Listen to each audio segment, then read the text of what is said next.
Hello, my esteemed viewers. You're welcome to this episode on Matters Arising. This is still Suzuki Peters. Today we have a lot of things that we're going to talk about. But first of all, talking about the last court case that Nnamdi Kanu appeared with Justice, what do you call her? Nyako. Yes, it has been a drama, my people. Because what I heard and what we are getting from that court is mind-blowing. But first of all, it seems that so many people are coming up with different perspectives about what happened in court. Many interpretations actually have been given to the outcome of the court's appearance of Nnamdi Kanu, the last court appearance, where Justice Nyako, overturned her previous ruling, saying that Nnamdi Kanu will no longer be tried in secret. But the last court sitting, Nyako said that the young man has to go on secret trial. In fact, he didn't just say that he's going to go on secret trial, but this time some dramatical undertone followed up, and that is what kept me sleepless nights throughout yesterday. In fact, till this morning I've not slept. I've been thinking about this because let me just hit it down on that point. Do you remember, as people have suggested, many interpretations that have been given to the outcome of that yesterday court? While Buhari was away in United Kingdom, it seems there is some sort of breather, that there is some sort of space, there is some sort of fresh air that some judicial authorities or the judicial hierarchies of Nigeria experienced. Now, during the last court sitting, the previous last court sitting before the last one, I mean the one that occurred while what is that his name again? Not Jonathan. What am I talking about?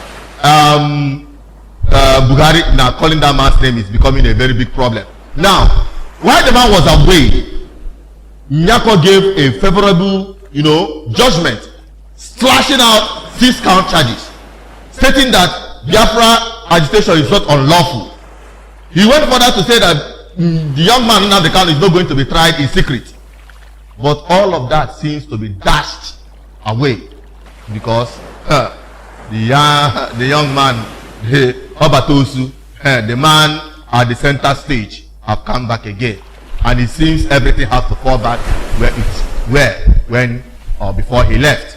Now, that is not just the only issue, saying that Nnamdi Kanu is going to go on a secret trial, but saying that the young man Nnamdi Kanu, who is, I'm not going to call him a Christian, no, because that is left for him, because from the recent broadcast he has been condemning Christianity. But the young man, in his own belief, I know, and 100% sure that he's not a Muslim. Why would the judge say that this young man is going to be tried under Sharia law? Sharia law, my people. Are you here? Are you awake? I mean Nigerians. When people are saying that Nigeria is going to be turned into an Islamic state, some people thought it was a joke. But yesterday, if I am correct, my people, now I'm going to pack my bags.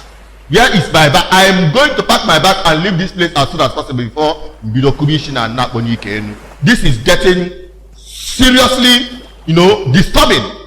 Why would Nnamdi Kanu be tried under the Sharia law? That the judge has to advise the defendant's counsel, to read through the Sharia law and understand this, the provision of secret trial under Sharia in Nigeria.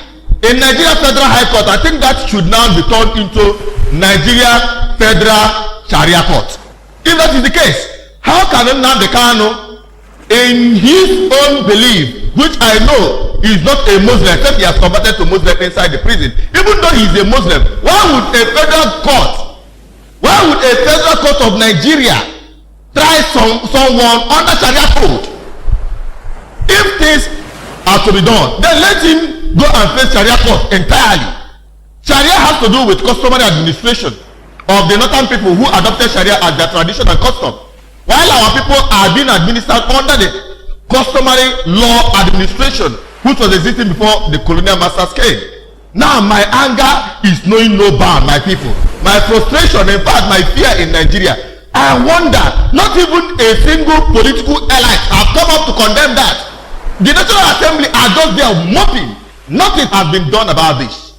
Nobody has spoken up that Nnamdi Kanu is going to be tried under the Sharia code, my people. It is something that you must take up. It is, I challenge everyone, especially those legislators at the National Assembly, whether the Senate or House of Reps. If you sleep, if you watch this thing happen, my people, Nigeria has finally become a Sharia state. Nigeria has finally become an Islamic state. It is as simple as that. How can Nnamdi Kanu be tried under the Sharia law? Using Sharia law to cite the case of Nnamdi Kanu, that if you are going to, as she was advising the defendant lawyer, the counsel, that you should, take a critical look at Sharia law or Sharia codes, then you will understand how secret trials are conducted. Talking about Nnamdi Kanu, who is not a Christian, if I say he's not a Christian, I'm not wrong. But I know for sure he's not also a Muslim. But we have our tradition and custom. Why won't Nnamdi Kanu be tried according to our tradition and custom, if that is the case? And I'm so disappointed with those, what do you call them? Those senators, those political, whatever they call themselves, that came from the southeast, the south, or what is south? The south is not in the map. There's nothing like south. I mean, those ones that call themselves Niger Delta, and even the southwest, who are some of them are Christians and some of them are Muslims. But the point is that all the legislators at the National Assembly, if you sleep and watch this thing happen, my people, Nigeria is coming to an end. Nigeria is coming to an end of being or regarded as a secular state.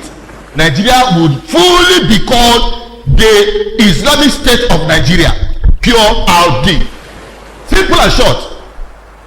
So I am very angry this time. In fact, turning on this camera, in fact, is becoming, it's not something I just want to do, but since I had this yesterday, I have not been sleeping.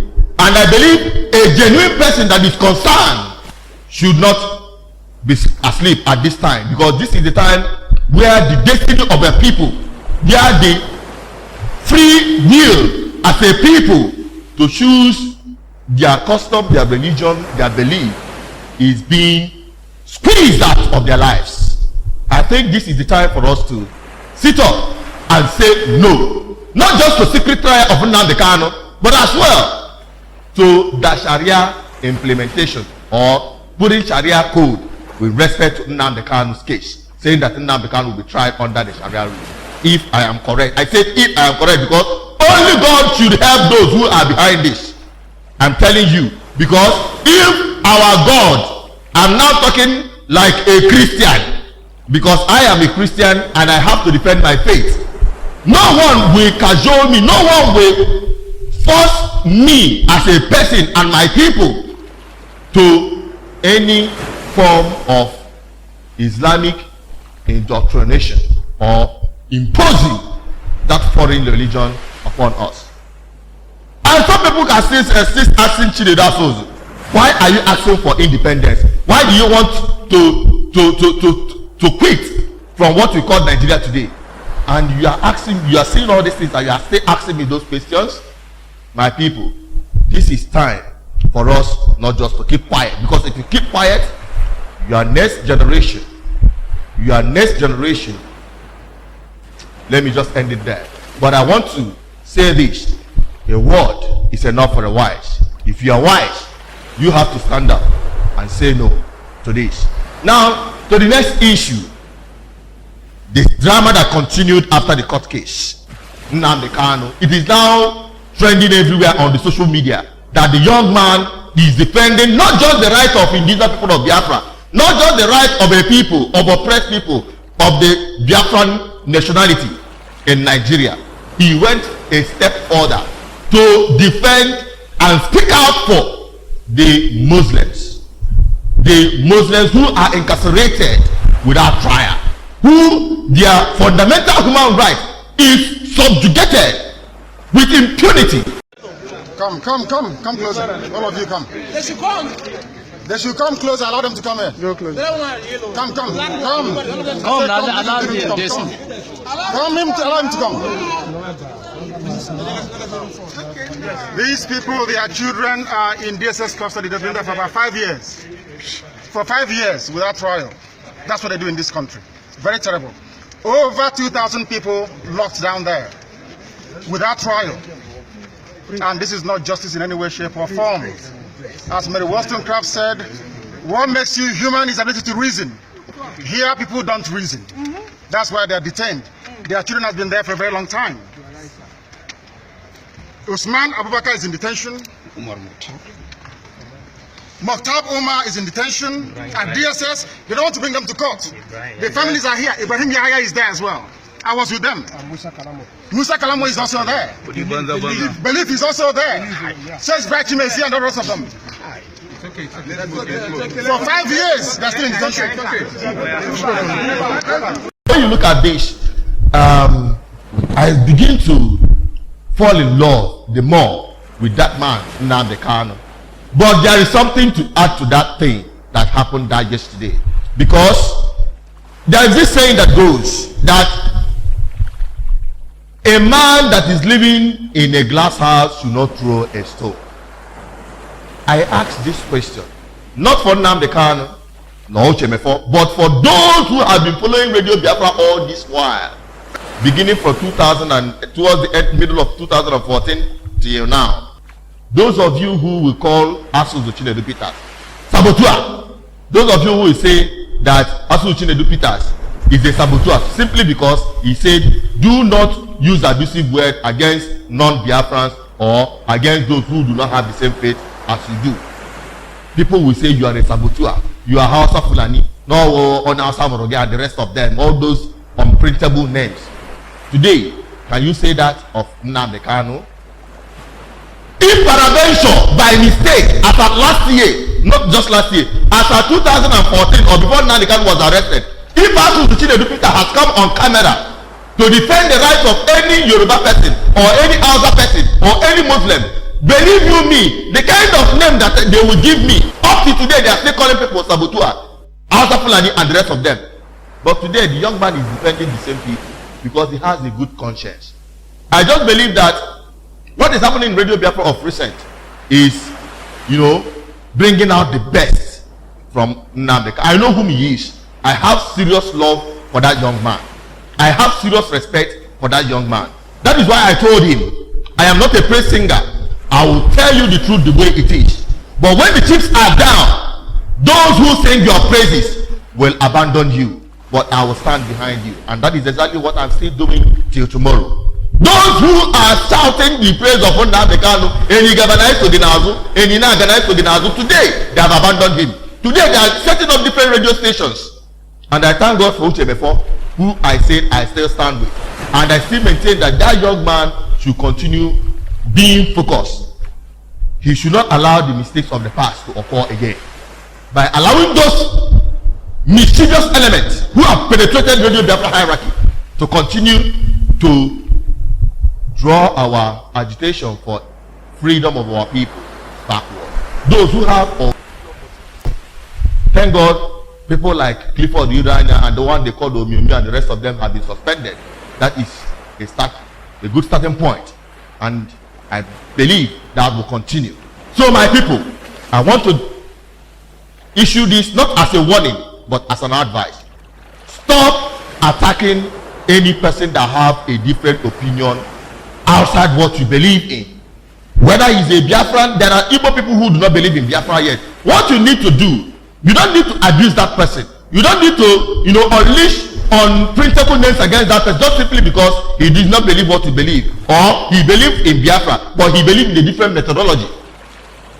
What you need to do is to convince that person, one, with your character, or maybe your behavior, your attitude.